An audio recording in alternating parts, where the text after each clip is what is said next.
In a move that underscores the dire situation in occupied Crimea, Russian-backed authorities have suspended fuel sales to the public amid ongoing attacks by Ukraine.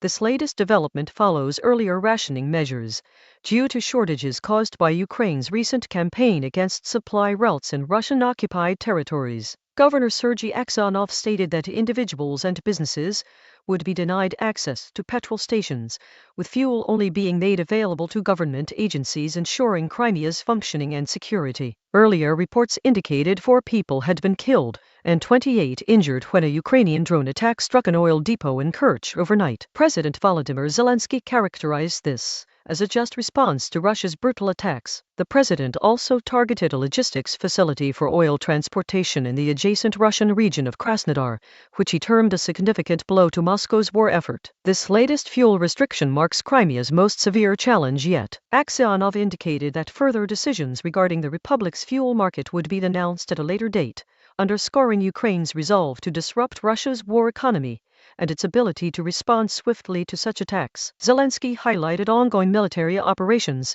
targeting both military logistics facilities and radar systems in Crimea, suggesting these strikes were part of an effort to destabilize the region. He also reported that 7 people had been killed, including children, among more than 30 injured, as a result of Russian attacks over recent days. The escalation in hostilities has persisted despite efforts towards a ceasefire, which have stalled for nearly 4 years since Russia's full-scale invasion. Ukraine's focus is on cutting off revenue streams for Moscow by targeting fuel exports. However, this strategy also aims to undermine the war effort and create pressure on President Vladimir Putin, pushing him toward negotiations. Despite these challenges, Russia has responded with its own military retaliation, including shooting down 239 Ukrainian drones overnight. Crimea remains a strategically vital location from which Russian forces have launched recent strikes against Ukraine's territory. Moreover, it is popular among Russians as a summer holiday destination, leading to concerns about fuel shortages for those returning home. The defense sector in Ukraine has rapidly advanced,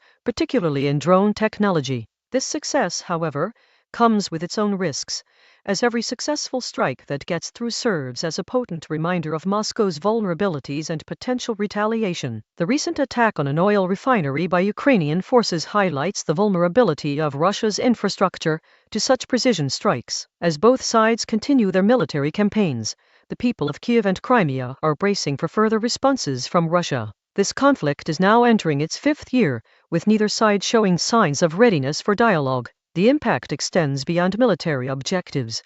It affects civilian lives and daily routines in occupied territories like Crimea, where essential services such as fuel supply have become precarious. The suspension of fuel sales in Crimea underscores the ongoing struggle between Ukraine and Russia over control of this strategic region. As both nations escalate their attacks, they face significant challenges to sustaining their war efforts, while also grappling with broader humanitarian crises affecting ordinary citizens. In summary, the latest developments in Crimea highlight the complexity and severity of this conflict, where civilian populations are caught in the crossfire and essential services remain under threat.